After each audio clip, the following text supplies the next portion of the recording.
Welcome to the Brother Henry and You Show. I am your host, Henry Harris.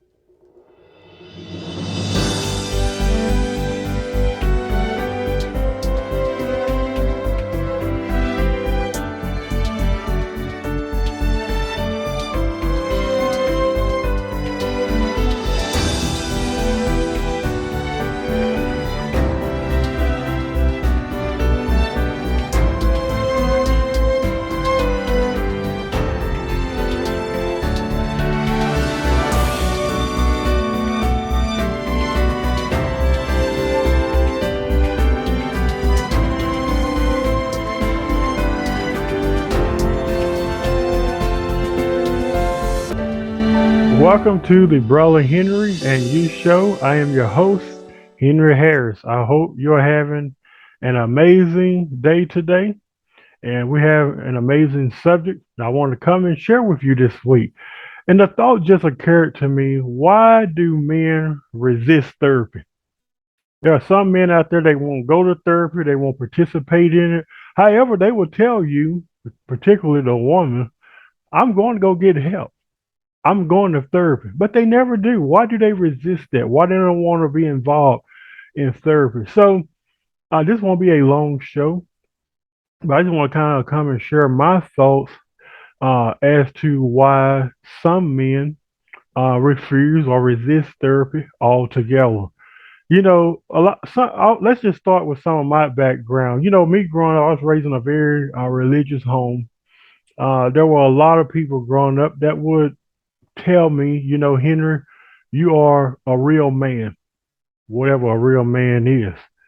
I found out later that a real man is somebody that basically lives in a cave and you don't allow nobody into that cave. And inside that cave, there's anger, there's resentment, there's bitterness. You don't express no type of affection, no type of love because you've been taught from an early age that this is what a real man is supposed to look like. A real man don't go to therapy. A real man don't cry. All these stereotypes that we hear about men. And most, I would say a majority of them are true.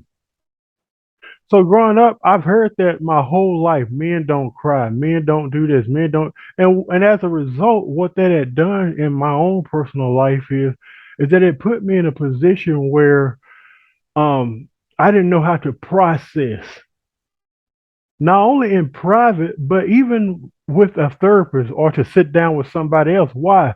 Because I was so bombarded by what I was trained and taught growing up. It's literally engraved into you. It's literally programmed into you what a real man or a man in general is supposed to be like, what he's supposed to look like, what he's supposed to act like, how much money he's supposed to be making.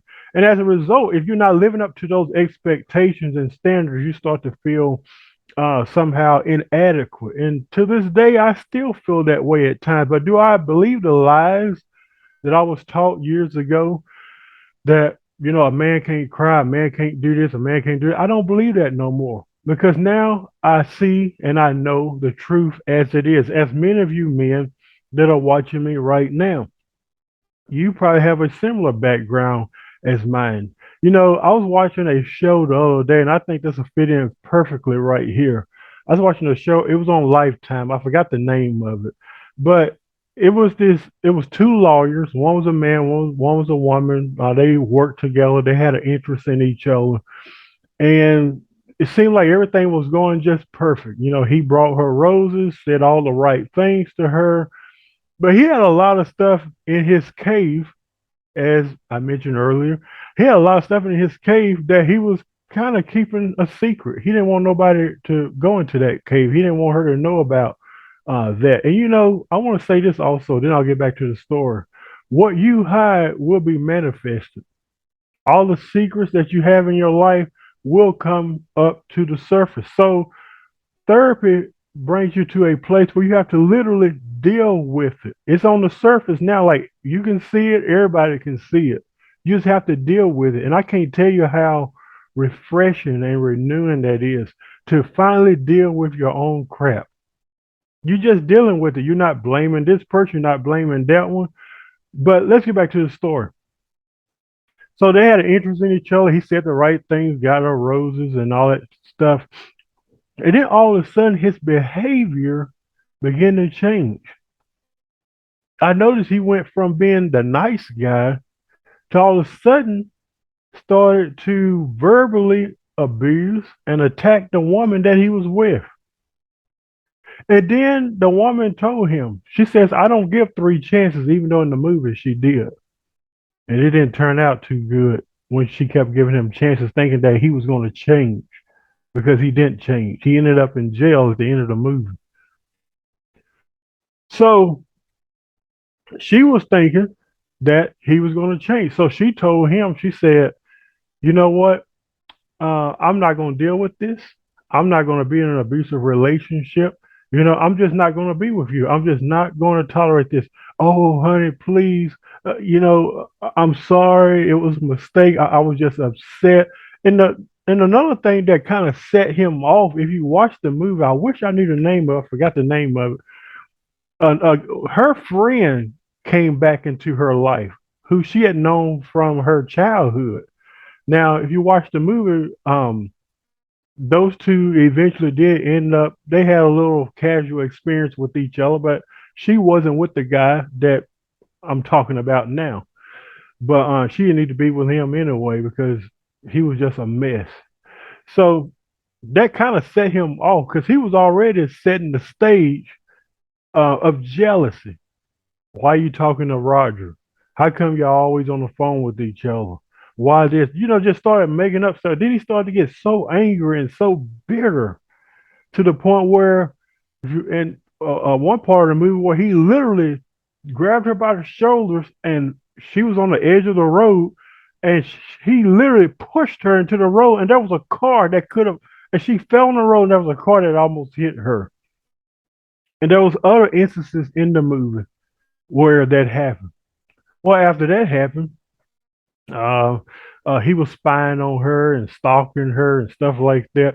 So um, she ended up in a restaurant somewhere. I believe she was having dinner with a friend or something like that. I don't remember it verbatim. But all of a sudden, he shows up. He shows up and she recognized him. She walks over to him like, "What are you doing here? Why don't you get out of my life? Why are you following me? Why are you stalking me?" And he played this card, and it has everything to do with what I'm talking about. He says, "I realized what I did was wrong." And it's not an authentic apology, but because watch this. He says, "I realized what I did was wrong." He says, "I'm going to go get help. I'm going to go get therapy." And don't you know that that woman gave him another chance, all because he said he was going to go get therapy? He said the reason, he said his actions, his behavior towards her was a result of him being abused as a child when he was a kid. I mean, in the movie, he was pretty much lying, but let's just think about it. How many of us men have come up with that excuse like, well, I'm going to go get therapy, but you really never go? So basically, when you do that, you're actually using your toxic behavior as an excuse or a reason to justify not going to go get therapy. Or you'll say, honey, I'm going to go get therapy. I'm going to go get it. I'm going to do what I got to do. But you never do. So I just find that intriguing in that video and quite interesting that he said, I'm going to go get therapy. And when he said that, that woman immediately gave him another chance, which I feel like she shouldn't. But it just goes to show you that why do men lie about that? Like what is so shameful and distasteful about going to get therapy? And why don't men go get therapy? Well, as I go to a close, I just want to just mention a couple of things.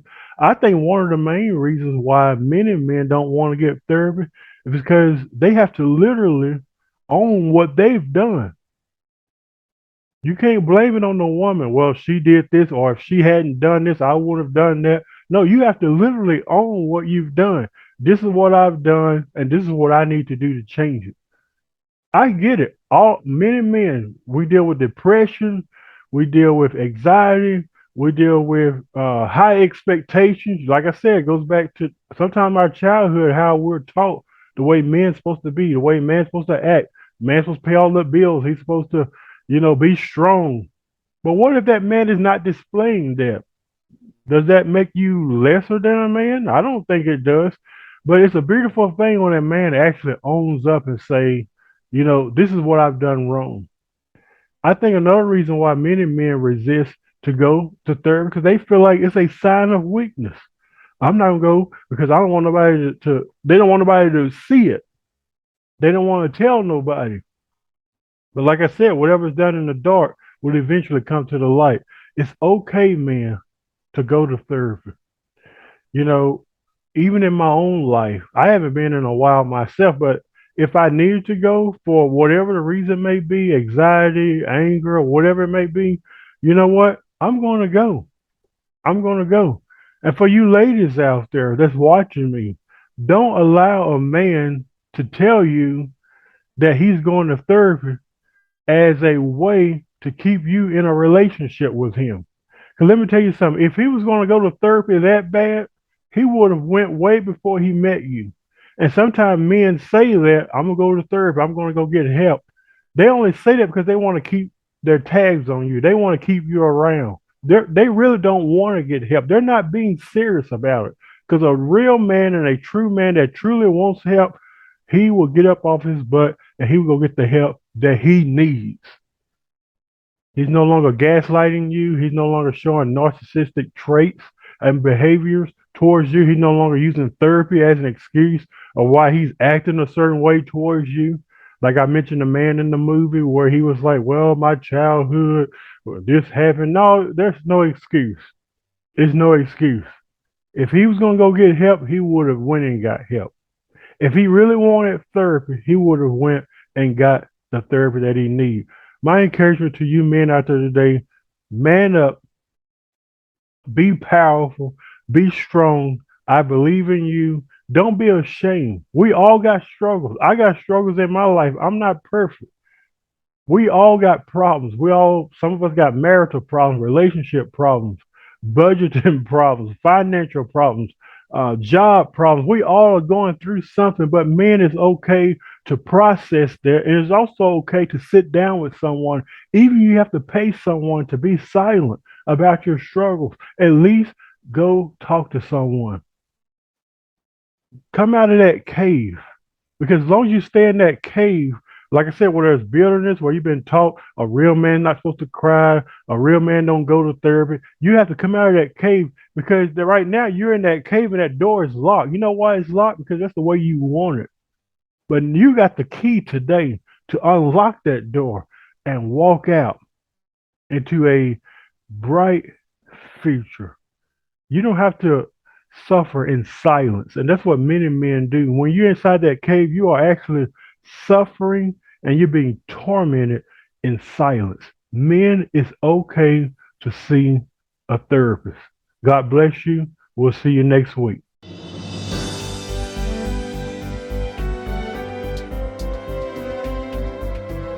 We hope you have enjoyed today's program. We want to connect with you. Visit us at facebook.com/The Brother Henry and You Show, or visit us on our YouTube channel at youtube.com/Henry Harris 100.